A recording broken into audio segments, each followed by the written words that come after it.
Let's get on into picks and bans straight away here. Now, of course, Season 10 has rung in the changes. We've seen changes to Summoner's Rift, we've seen nerfs, so we've seen picks. Aphelios is in, Diana's rework is there as well. And immediately G2 are going to ban away the Aurelia and Akali taken away by Mad Lions. Yeah, no surprise with the Akali. For those unaware, Akali is considered S+++ tier right now by the pro players. She is far too strong. She goes into every single matchup. We're expecting her to be permabanned. The Yasuo ban still coming out towards G2 Esports. This has been a long time ban domestically against this team because of how easily they flex it. And you can see from G2 Esports quite a couple of interesting bans coming out that we did not see a lot of last year. Aurelia, quite a surprising ban. Wasn't expecting that one, but Rumble is something that has been risen in priority. We've been seeing a lot over in the LPL and over in the Kesper Cup as well. And Pantheon being taken off the board. Aphelios is open. Aphelios is open. I had to bring it up. So is Senna Diana's as banned. well. Senna's of it. Qiyana's there. We saw that almost permabanned in the Kesper Cup. So many powerful picks already. Qiyana lock. There's Aphelios. Bring it on.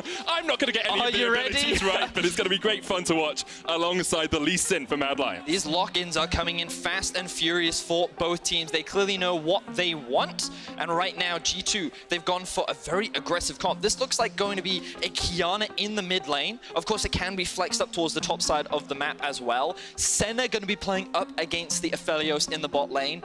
Yet to know where she's going to go can, of course, be flexed between the AD carry position and the support position, but we are expecting it to be in that AD role based on what a lot of pros have been telling us behind the scenes. Totally agree with you there, Vedius. Now, on the side of Mad Lions, we've got the Aphelios, the Lee Sin, Mordekaiser, the final lock. Mordekaiser still an S-tier pick across the board, you have to think. Usually played up towards the top lane, maybe slightly weaker than Akali, but Akali is kind of just the strongest pick anywhere. We have also been seeing a fair amount of Mordekaiser in the mid lane over in the LPL as well, so a lot of flex options right now. Now we're moving into the second half of the ban phase, and no supports have been prioritized or banned away for the time being. Leona is up and available. The Nautilus is up. Many solo queue players have been complaining about how they just straight up solo carry your AD champion. So surprised we haven't seen much priority on that, but when you are running things like a Senna, typically you'd run a more defensive support, something like the Braum, even the Tahm Kench, to try and provide more peel and defensive tools, but it looks like the first support being banned away is actually this Rakan, taken away from the very well-known Mikyx. Yeah, Mickey, very good on that Rakan. And of course, the thing we haven't talked about too much, but the analyst test did talk about previously, Caps in that bot lane role will be piloting the Senna in this game, we assume. Interesting to see how he teams up with the Mickey through the, with just Mickey through the course of the game. But right now, Mad Lions are looking perhaps towards picking another flexible champion. Instead, they're just going through everything. I'm going to stop talking about that for the moment. The Braum is locked in, so we won't see the Senna Braum bot lane. Instead, it will be Kaiser picking up the Braum for Mad Lions. Now, I am wondering if G2 will go for a range support here. Go for something a little more aggressive to try and bully the Braum out of lane. The great thing about Senna is 600 range champion. Can be very oppressive during the only gets more as the game goes on as well. Exactly that, Medic. So I wonder if G2 will go for a strong 2v2 lane and then look to play through Caps and Mickey, or whether they'll go for a Tahm Kench, something that we see a lot of during the Kesper Cup. We will wait and see. It's going to be the final pick for support. Aatrox was locked in for G2. That's going up towards top, we expect. Perkz will be piloting the Qiyana in the mid lane. Jankos on Elise in the jungle. And finally, Mickey looking to see which of his many supports he wants. That range support is possible. As you said, Zyra pretty strong at the moment, but maybe go back to the tanks. Nautilus, a very powerful bot lane pick. One of the two S-tier supports, and it will be locked in for Mickey. Well, I was hopeful. I was hopeful that we would get to see a little bit more of experimentation. Yeah, but I think what they were lacking was that form of engage, a way to start off the fights. So now that they have the Nautilus, they have good follow with the likes of the Qiyana ultimate, and they have the Elise cocoon to follow up as well. So I think that now with the Nautilus in there, they have good engage tools to actually start fights. And speaking of engage, Mad Lions are going to round their comp out with the Ornn. Very strong tool. We've been hearing a lot of pros talk about how right now it's one of the safer topside picks because of how well it does in too many matchups, how it can offer that great late game engage. And we saw, when we only have to look back to the 5th game between G2 and Fnatic in the finals in Athens, where that Ornn almost won the game for Fnatic with some of the great engages that it was able to find. We'll see if Mad Lions can utilize it to the same effect Fnatic could back then. And of course, Ornn can get better or worse depending on what type of Summoner's Rift you have, with the map changing as the dragons fall. I want to have a look more holistically at these compositions, Vedius. We talked about the intricacies of each individual matchup, but when you look at these two teams, what do you feel they're trying to do? Well, what we're seeing a lot right now in the current meta is very aggressive junglers. The camps spawn very quickly, which means that it's just more efficient for junglers to just try and kill things right now. Do as much as you can in the early game and then give your jungle to your laners. They just want to try and make things as much happen as early as possible. So I'm expecting aggression. I'm expecting the junglers to be the main focus point as we're going to be jumping into game very soon.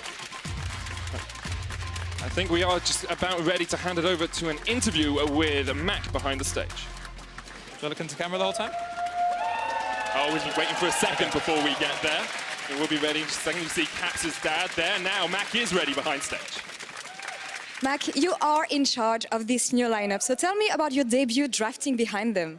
Honestly, this team is really easy to draft with. I think we have really flexible players. They're all really able to play any role. None of them have any ego, so they're a super nice group to coach in general, and especially to draft with. How do you expect they're going to match against this new version of Worlds finalists today, especially on first game?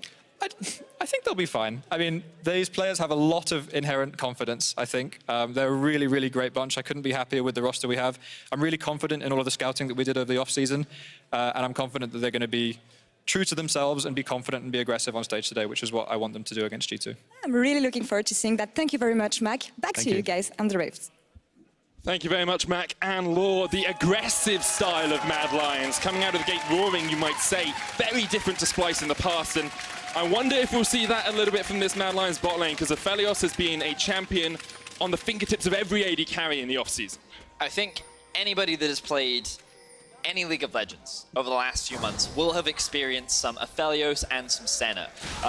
Many fans were expecting Aphelios to be permabanned, but he's already in our first game of the LEC, and one of the powerful things about Aphelios is his diversity. He has a weapon for every occasion. He has harass tools, he has lifesteal, he has crowd control, he has damage. He can beat a bruiser in a 1v1. He can do it all. But of course he is gated by the fact that he can't have access to all of these weapons at once. It looks like Mad are going for a bit of an invade onto the enemy red buff, which they should be able to steal away, but this is fine for Jankos. He's going to start on his top side jungle, and something that we'll see a lot of from our junglers is, interestingly, they'll start on mainly clearing one side of the map because of the jungle experience changes, but we'll get back to that in a second. With regards to Aphelios, in the early laning phase against the Senna, I actually feel like he can struggle quite a lot. He's outranged.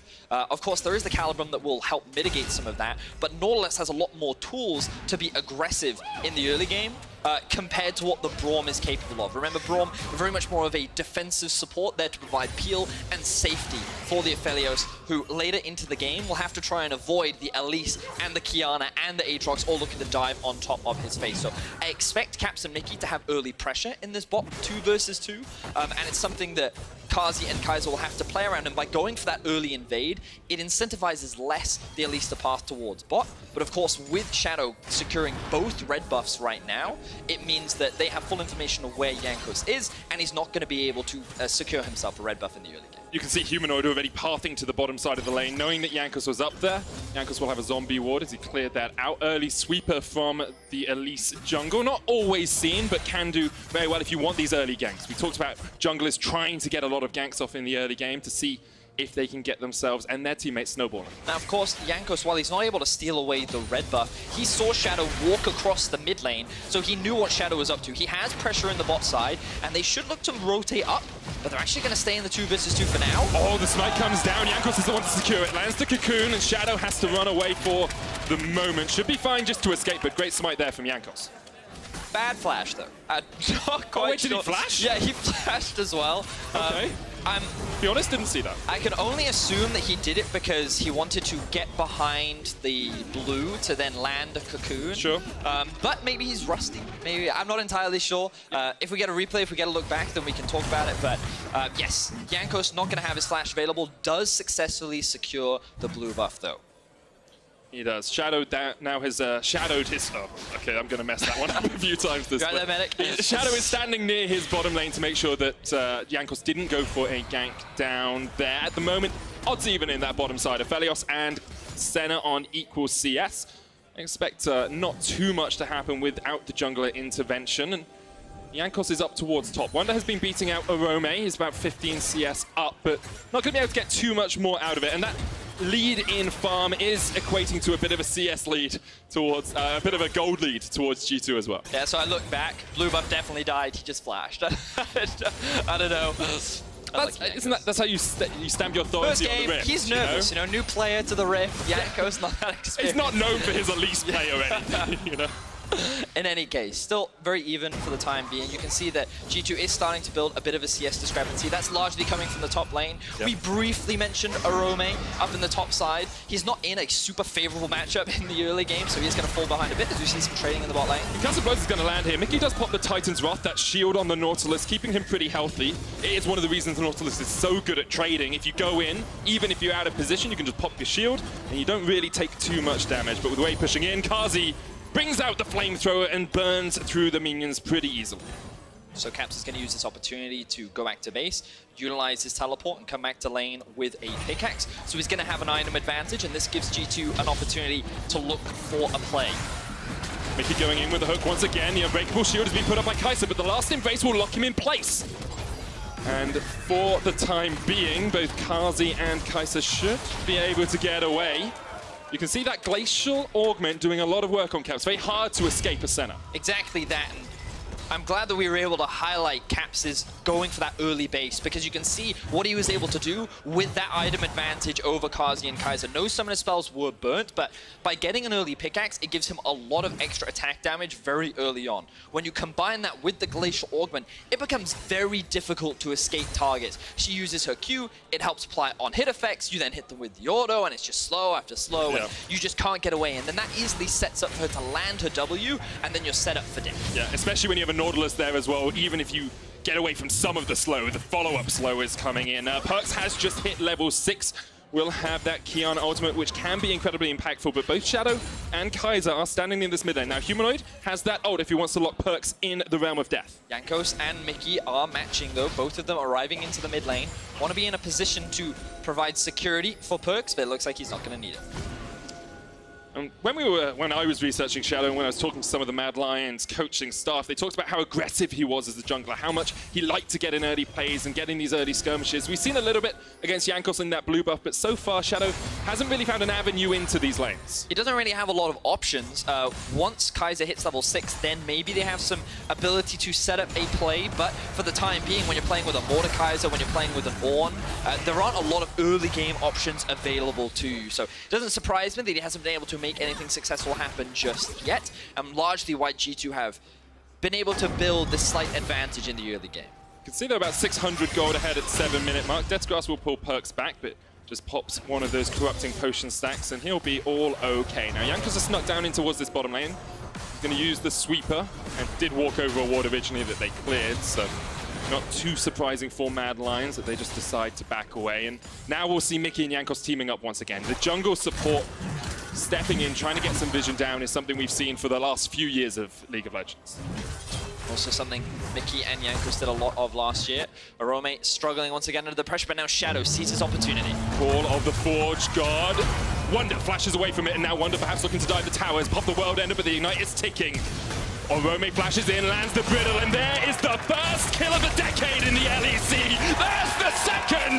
Mad Lions ripping through G2. They find 2 quick kills. Jankos wants to try and answer back, though. Jankos coming in, but Carzzy, look at the damage you get! The crescendo just shredding through Caps. Jankos coming in with the cocoon, but Kaiser is there to body block. Jankos going to try and get away, but he can't escape. 3-0 Mad Lions! And this is a perfect early game for Mad. Just as the game was going slowly, no action, all of a sudden, 3 kills explode onto the Rift, and you can see some of the power of Aphelios, utilizing that crescendo to perfection in order to get himself the DPS he needed to shut down Mikyx and get first blood and first kills onto G2. And I think we all wondered whether G2, with this experimentation, when we talked to Perkz and Caps backstage, they were saying they're trying stuff out in the Spring Split, whether it would cost them early on in the split. And I think you see a little bit of that there, Mad Lions acting well to get those kills, but you wonder if G2 are just a little bit sloppy at times. Well, I think one of the things we need to criticize was Wunder was playing like he had a jungler when Yeah. he didn't. He needed to have that wave pushed in, or maybe he was over-aggressing in order to get that wave underneath the tower so he could then back off, because it looked like to me that Jankos was investing towards the Drake on the bot side. And if we have a look at the minimap, you can see Elise is being pinged. Mad know where the Elise is, which means that Shadow can easily make this gank without risk of being counter-ganked. Wunder burns his flash to dodge the ultimate. The ultimate from Senna does not come through. Meanwhile, Mikyx just oversteps. He gets chased down by Carzzy and Kaiser, and because he had the Crescendum, and one of the great things about Severum is how quickly it can stack up the Chakrams on your Crescendum as well. So you pop that Q, you get a bunch of Shurikens available to you, and then you just run your opponent down. Remember, the closer you are, the more Chakrams you get coming back to you as well. So, well played by the Mad duo. They're able to find 2 kills. They're even able to get that kill onto the jungler, but now G2 on revenge. One more, there's the concussive blows. Look at the damage coming out of the Glacial Fissure! Get Aphelios! Just get Aphelios! That was the perfect combination of the Crescendum turret with the Calibrum this time round. So, the thing about the turret is it applies the effects of your offhand, which means that he had full range. That meant that the turret hit Mickey 2 or 3 times. This gave him a max range Crescendum auto, but the action's not over yet, Medic. Wunder doesn't have flash, he's going to be knocked up against the wall. The alcove kicks him back, and Shadow should be able to secure the kill pretty easily here. It's 5-0 to Mad Lions, we're only 10 minutes in. A 2k gold advantage in the back pockets of Mad. These young players, a lot of rookie players, challenging the current European champion. And it was only 3 minutes ago I said, oh, Mad Lions haven't been able to find the ganks. They haven't been able to find this aggressive playstyle that we heard about from Mac backstage. But already, they've 5 kills now. They've got the Cloud Drake to kick us off. They're looking for the first Rift Herald of the game as well. See the Essence Reaver now being picked up for Carzzy as well. Really big first item pickup. Once he completes the Runance Hurricane, you're going to see some crazy interactions with all of his different guns, and they're utilizing this early pressure to secure themselves the Rift Herald. We can also see that Carzzy has moved up towards the top side. They can use this Rift Herald as well to put more gold into the pocket of Carzzy if they want to. And it looks like that's exactly what they're going to do. Wunder left in this 3 versus 1. G2 kind of on the back foot respond. I mean, although the first Rift Herald does less damage than the second, this tower is still going to get chunked out quite a lot by this charge. And if Wunder stays around for too long, he might be in for a world of hurt. 2 more plates down, that's 4 already in the top lane for Mad Lions. Caps and Mickey were on their way up, but Mad Lions don't overstay. They take what they can get, they back away. And because of it, they now have a 2,800 gold lead, Vedius. Now, I feel like given the nature of the current game, when you see a lot of Senna and Carzzy, Senna and Carzzy, yeah. Senna and Aphelios, both AD carries scale very well. So if one of them gets an advantage, obviously you're already putting them in a much more favorable position. The junglers fall off very hard in the mid game, especially depending on how much of an impact they've had. And you can already see Shadow sitting with a level advantage over Jankos, which is going to be difficult to close because of the changes to jungle experience. Catch-up XP is no longer a thing. You now just get flat experience from all of the camps. Obviously, as the game progresses, they give you more and more XP, but because you have the higher level and because you have an advantage, it gets harder to farm because you're going to be challenged more, and everything is going in favor of Mad right now. They have a level advantage between the 2 top laners, a level advantage between the 2 mid laners, and so far this early game has gone extremely well for Mad when it was G2 who had the priority in lanes. It was the Aatrox that they could have looked to play around. It was the Senna and the Nautilus that they could have looked to try to take advantage of, but they couldn't get an early Drake. The best they did was able to steal an early blue buff, but outside of that, it's been Mad just punishing these very small oversteps that we're seeing from G2. And when 4 of the top 5 gold scores in the game all belong to one team, you know you are suffering here as G2. Next dragon on the cards is an Ocean in a minute and a half. That means we'll either have an Infernal Rift or a Mountain Rift. I know which one of the 2 I prefer. Infernal is a lot more fun, I've got to say. Mountain doesn't give you, that extra burn damage if you collect the soul. So. And I will say that Mountain could be quite good for Mad as well, because it does give you bonus resistances. And that shield that you do get, I do think is the weakest soul of all 4 of them. But still, when you have champions like an Ornn and a Braum that benefit a lot from tanky stats, you then make them tankier, and you put a shield on top of them, that front line becomes almost impossible to get through.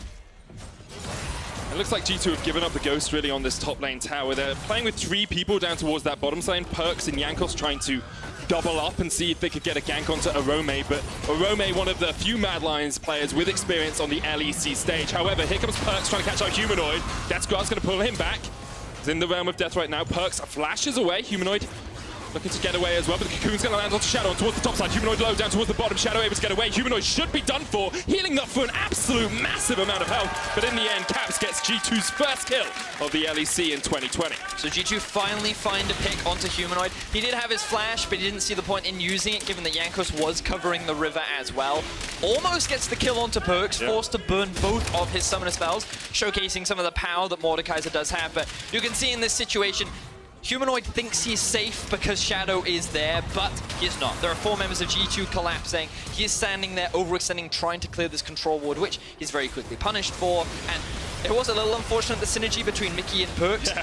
Mikyx actually pulls him out of the ultimate from Perkz. You can see that support mid duo perhaps not building that same synergy that they had in the bot lane. When they were both in bot lane together, they were able to do it quite well, but we'll see now whether that first kill holds a few more for G2 or whether Mad Lions can keep up the tempo, keep up the pace of this game, because that Ocean Dragon is now on the Rift and they have great team fighting tools. You look at it, you've got an Ornn, you've got Aphelios, you've got the Lee Sin kick, very good at disrupting these fights, and Mad Lions will take the second Dragon of the game, and as you say, it is an infernal Rift that is on its way for us here, Vedius. You can see it blazing its way up, and oh, look at the top lane. We see a bit of action happening. The flash is going to be used by Humanoid.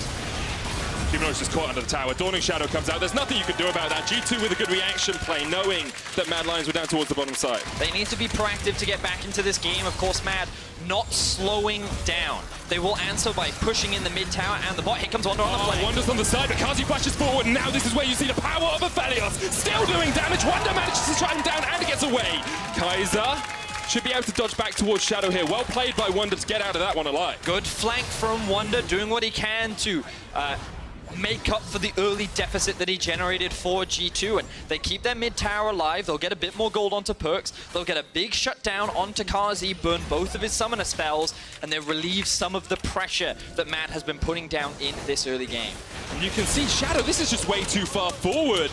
Depth Charge's going to connect, and Jankos actually kicked that great flash from Shadow. Orome's going to open up with the Call of the Forge God, and now Mikyx trying to get away. Kaiser's still stepping forward. They're going to knock him up. There's the concussive blows for a successive stun, and Shadow is on a killing spree here. So Mad are able to turn that pick around. Should have been Shadow losing his life, but Jankos doesn't quite have the damage to get the execute onto Shadow. Hasn't yet spent his gold, which means that he's able to get away with his life, and Mad even turn it around into a kill. We expected a bit of a bloodthirsty early game. I'm so happy, Vedius. I was expecting it more to come from the junglers, but it's actually come from a lot from the laners, especially down the bot side of the map, and of course Shadow finding some successful ganks up towards the top side. We're going to have another look back at this replay. Shadow, as you mentioned, Medic, very overextended. He thinks he has full control over this bot side of the map because, hey, I just saw Aatrox reset. Hey, I have a bot wave pushing in. I should be fine. And if it wasn't for Kaiser and Orome coming in to save the day, he may well have lost his life. So great stuff there from the support and top laner to be able to offer that assistance. But definitely a dangerous play for Shadow to make. But you can see as well the Mad Lions CC chain. If you do get caught out by yourself as a G2 player, you're going to have the Call of the Forge God knocking you up. You're then going to have the Orome charging in if you are against a bit of terrain, and you have the concussive blows coming out from the Ornn. So it's very hard to get away if you are ever out of place. Now, let's have a quick look across where these two teams are in terms of items. Manamune and Duskblade complete on Caps. The Essence Reaver building in towards the Infinity, as you would assume, on Carzzy with that BF Sword and Pickaxe. But Mad Lions, oh, this is the second Rift Herald. They're going for that. For some reason, I thought Baron was up, but of course it's not. It's only 18 minutes in. Second Rift Herald of the game, perhaps going to go across to Shadow. Yeah, man, it happens. Don't worry. Shadow, though, is solo doing this. Perkz is going to spot him out. Shadow jumps across the wall, manages to escape, can jump back in. There's the Sonic Wave. Jankos is around the corner. Kaiser is just trying to act as a bouncer. Jankos gets it in the smite fight, then goes up in the rappel. Jumps onto Shadow, but Jankos is double flashes to make sure he picks up the Rift Herald, and he will be able to use that as soon as he respawns. So, I think this is a pretty worthwhile trade for G2 overall. Yes, it does cost Jankos his flash, but they can use that Rift Herald to set up for a mid lane tower because they're going to secure the bot lane tower. I feel like G2 Siege not the strongest. They have a melee mid laner, and they have an AD carry that has a set attack speed. While her range is long, she doesn't take objectives very quickly. And I also feel that when you enter the mid game, she kind of enters this weak state where she doesn't. She's kind of like the Caitlyn of old, you know, where she kind of sits in this weird spot where she's not super strong, but she's also not super weak either. On 2 items, I feel Aphelios is much stronger. You can see that he's now completed the Infinity Edge, so G2 want to be careful about how they play this mid game, because going for team fights right now, probably not the best thing for them. They should look for picks, look for opportunities to catch Mad out and utilize the mobility of this Elise and the Qiyana to catch your opposition when they least expect it. And picks always come from vision. You can see G2 have littered wards around that top side river. They're trying to get some down towards this bottom side as well. Orome, currently level 12, on his way to level 13, and of course he will be able to upgrade that Infinity Edge into a Molten Edge at level 13, which makes Carzzy even stronger in those mid-game fights. 32nd on the Inferno. You have to think Mad Lions will want to go for it. Now, one of the cool things about the Infernal Drakes, and when it opens up a lot more of the map, it makes it easier to contest objectives because there's just less terrain. Makes it a lot. Oh, Perkz flashes in, gets a double knock cover. Carzzy's done! It was a little bit of a stutter step there by Perkz, but he was able to get the kill, and here comes Wunder from the side. Humanoid in the realm of death will be done for pretty soon. Perkz secures it. G2 strike back in the mid lane. Perkz showcasing that he still knows how to play mid lane. He can still play these assassin champions, and he finds a good pick there onto Carzzy. He still did not have his flash from that earlier play. Remember when the flank happened from Wunder? Due to the unavailable flash that made that play happen. And G2 have now been able to claw this gold difference back in their favor. They can now rotate back down, go for the Infernal, and Infernals are the only Drake that's going to spawn now, Medic. That means that if G2 secure the next 4, they're going to get a pretty hefty damage buff on top of potentially the Infernal Dragon Soul. Of course, Infernal giving you percentage AD and AP. Mad Lion's going to try and contest this. The Dragon does go down. Here comes the Call of the Forge God, looking for Jankos down towards the bottom side. Caps is there as well. Shadow has the flank. It's a 3v4 at the moment, but here is Humanoid. Teleported in, rips back Mikyx into the middle of the fight, and Jankos and Caps are running for the hills up towards the top. A kill over to the Aphelios. It's Aphelios, and he's gone. He's not there anymore. Caps splashes across the walls to get away from Orome, but the Sonic Wave connects, and you have to feel Shadow will be on the chase as soon as he has just that little bit more energy. But there's the last embrace. Ooh, nice side locks stab. him up, dodges away from the Glacial Fissure, and Mad Lions will give up the chase now. Well, props to Caps being able to get out of that situation. I thought he was done, but he ends up surviving. Here we see Perkz. He's got stealth. He's going to grab the grass as well. So he is able to get away. G2 have been able to close that gold gap that was developing here, Vedius. There's only about 200 gold between these two teams, and Wunder's trying to even out just a little bit more. The Infernal Chariots will pull back Humanoid. The Death Realm is trapped there, in here with who, Medic? Mikyx. And Wunder's still on the chase. Neither of them really doing too much to the other, but there is the Dawning Shadow, and there goes Humanoid. Another kill to Wunder. He's got 2 on the board. And you're seeing some big mistakes from Humanoid. The only member of this squad that stuck around from last year to this year is the one that's consistently getting caught out. Let's look at this play from Perkz. Flashes over, hesitates for a few seconds. Not sure why that happened, but regardless, still able to find the kill onto Carzzy. Big burst damage coming out from both Senna and Qiyana, and they just blow him away. Humanoid then shortly follows, and they convert this very quickly into a big mid lane tower and an Infernal Drake. But Mad feel like they can chase this one down. They see G2 split up. They know that Qiyana's top without teleporting.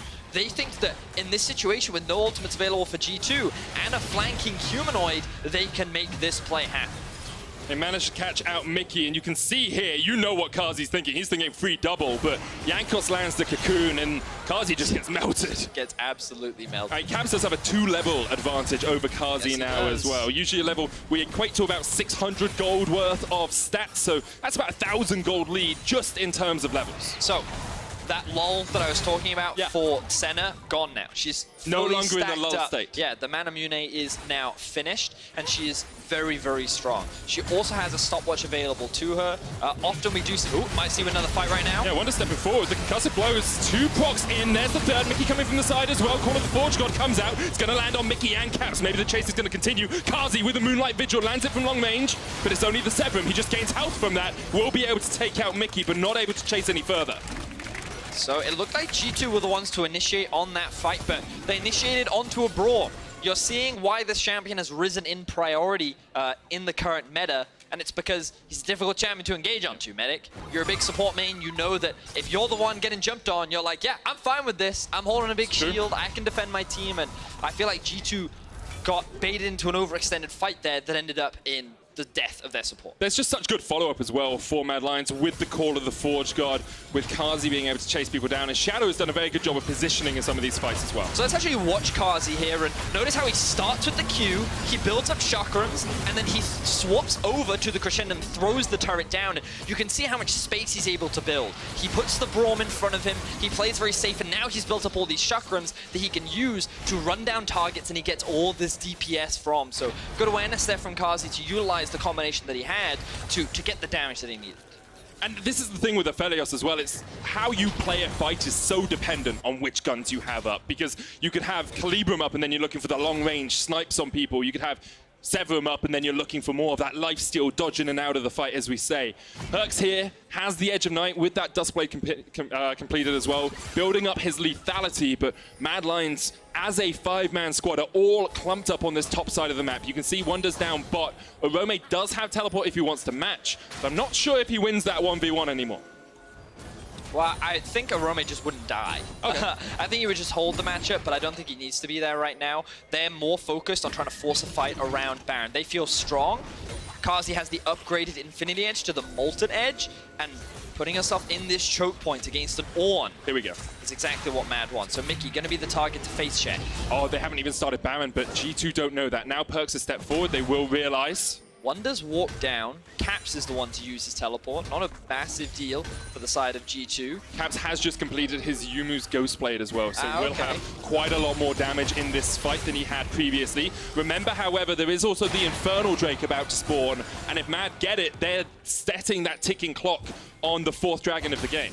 It's the soul of the dragon, very, very strong. Even though Mountain I consider one of the weaker ones, still very valuable to have. And it is Infernal in this game, so it's quite strong. It is the Infernal as well, so it gives you a lot of extra damage. Get the flank from Perkz. Pops the supreme display of talent, but only lands on Humanoid, and now the fight is really going to begin. The Dawning Shadow coming out, there's the call of the Forge God. Carzzy and Kaiser fighting up towards the top side. Caps putting down a lot of damage. Last Embrace is not going to land. Perkz still on the flank position. G2 trying to pincer in on Mad Lions here, trying to catch them like cats in a trap. A Humanoid going forward. The Infernal Chain's going to come out, but Jankos is already down. Carzzy's going to have the death charge on him. There was one down as well as Humanoid is fallen. 4v4. Wunder going forward. G2 have felt the pain of an Aatrox in this river before, and they're trying to put it down on Mad Lions. Perkz jumping up to the back line. Carzzy's still alive, but now he's shut down. It's Chaos to take it. He gets one, he gets two, and he's looking for more. Perkz on the chase takes another, and G2 will wipe Mad Lions in the river. Fantastic patience from Perkz. He was waiting for that moment to kill Carzzy. He knows that with Carzzy gone, the fight is G2's, and he does it beautifully. When we get the replay up, I just want to follow Perkz and how he maneuvers around the fight, how he keeps Carzzy distracted, because again, he knows that if he takes the Aphelios out, then it's game, set, and match for G2. And now G2 just turn their eyes straight towards the Baron. Double Infernal in their pocket. This Baron won't go down too quickly. We talked about it earlier. Caps with that set auto-attack speed isn't going to do it too quickly. And here's the TP. Humanoid hasn't had the best of games. Only did 500 damage in the last fight, but he's looking for Mikyx. Jumps in, Death Realm onto Perkz. Humanoid might just die straight away. He's got the shield down. Perkz is taken down. The Baron has fallen. Humanoid still looking for the kill. Gets one. That's one Baron down. Orome coming in as well. You can see Carzzy's on the chase, but Orome runs away and G2 will escape. You have to feel here with 4 Baron buffs. They just want to disengage from this point. They're going to have to give up the blue, but that's fine. They walk away with a 4K gold lead and a Baron buff. G2 Esports showcasing that they're still very good at team fighting. And again, thank you, observers. Focus here on Perkz. Use the ultimate early, doesn't land it onto Carzzy. But notice how he's just drawing the attention of the AD carries while the fight is happening on the other side. G2 is just buying time. They're just waiting. Perkz keeping his distance. Mad know exactly where he is. But now look at how he's going to utilize his invisibility along with the stun in order to try and lock down the AD carry.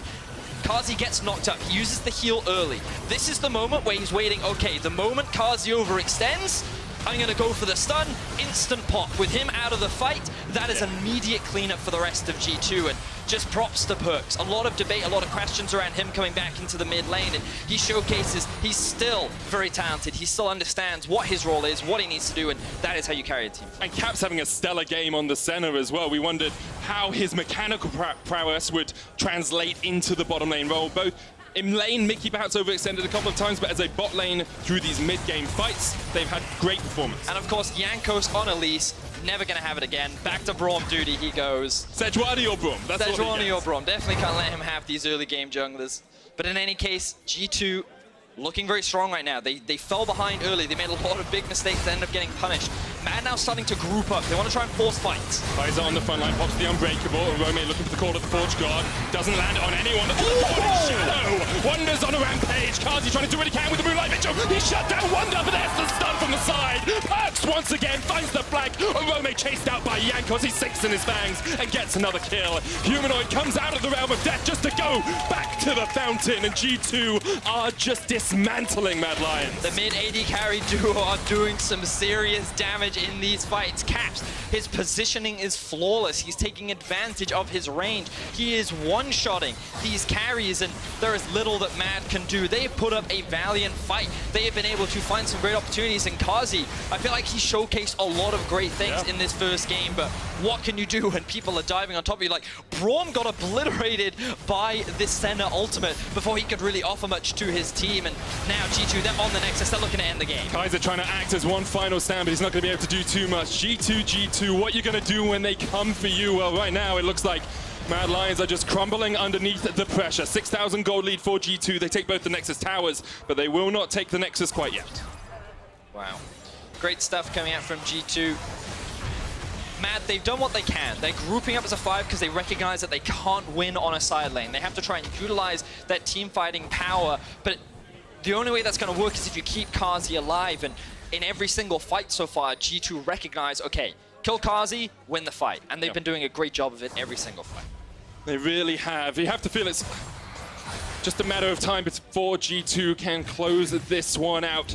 A start to 2020 with winning ways, as expected from them after they had such a strong performance in 2019. Remember, back-to-back LEC champions, MSI champions, Worlds finalists. The only thing they didn't get was that championship in the end, but trying to start out a new decade with another win on the board. Wunder stepping forward, Orome gonna get ripped back with it. Oh, actually uses the Bella's Breath to get away. Kaiser, though, still on the front line.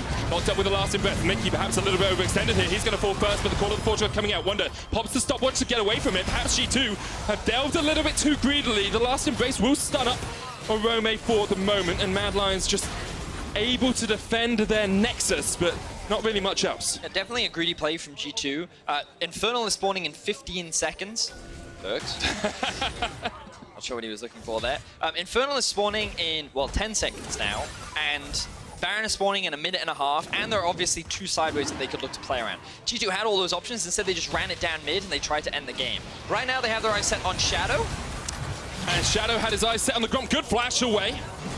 Dawning Shadow will not connect. Only the center part of that, of course, does damage to your opponents. But an AD carry with a cross-map ultimate is always an AD carry that has to be feared. And this will be the 3rd Infernal, as you said, Vedius. After losing the first 2 dragons, G2 have picked up every one since, and are just 1 away from that soul. They're just 1 away from the soul, and it's one of those things where there's a lot of debate right now around, do you just give up the first 2 Drakes and then play for the next 4? This is one of the advantages, because you can just keep stacking up that Infernal Drake now, because it's the only dragon that will spawn for the rest of the game, and they now have 12% additional attack damage and ability power. Now, admittedly, it's a lot less than it used to be. Yeah, it used to be, because they'd have 24%. Yeah, yeah, exactly. No, you'd actually have 32. No, because they have 3. Yeah. So 3 times 8. It's 20. Oh, okay. Your math is better than mine. But what it would... but it's the soul that they're after, right? Of course, there is the 4th one that will help you a lot. That will put you up to 16%, but it's the soul where a lot of your additional damage comes from. And I don't think they need to wait for it. The Baron is going to be spawning in about 25 seconds. Very rarely do you actually see like 6 Drakes go down in a game. The big last hurrah for Mad will be, can they contest this this bout. And the thing is, you do have a 4-item Aphelios on your team. Like, Oh, if for sure, it's if he hits possible. a Moonlight Vigil with Infernum on, people are going to get melted. They're just going to get burnt down. You've got the Call of the Forge God. You have Lee Sin jumping in and kicking people around. Humanoid doesn't really have too much damage yet, but now this is a great flank position. Kaiser's going to step forward, but the Curse of the Black Mist doing a lot of work here. Wunder trying to get in. Perkz on the Carzzy's back. He's gone. Goodbye. Wave goodbye to any hopes of winning this team fight as well, Mad Lions, because you may have stuck together like a pride, but there was no pride in the way that fight went.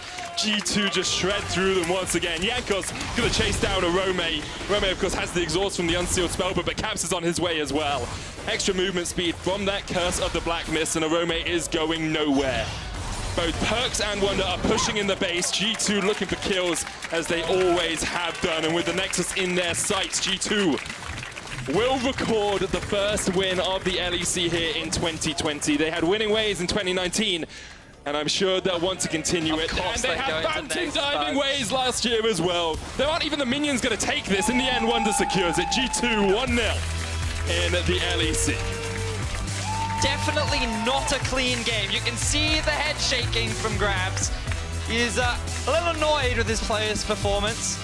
Going down 0-5 within the first 10 minutes, not the way you want to start your split, but they did bounce back well, and you've got to give props to the way in which G2 team fought. Mad, I think, showcasing some of their inexperience as the game progressed. Once they had that advantage, they did get caught out a couple of times. We saw Humanoid making some pretty big mistakes where he was giving over his life, that a lot of the fight setups were not optimal for Mad, and I felt like there was one of those situations where G2 were able to take advantage of their long history, their big advantage in terms of experience. Yeah, the experience of the punishing players. these small windows.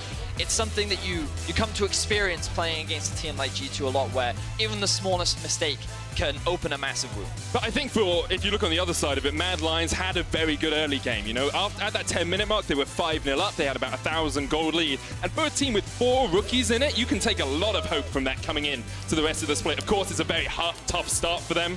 First game against the reigning champions. But if you're a Mad Lions fan, I wouldn't be too dismayed by this performance. Yeah, I think that they showed some promising things. It was cool seeing what Carzzy could do on the Aphelios first game. You can see that if you misstep against this champion, it can do a lot of damage. The cool combos that were available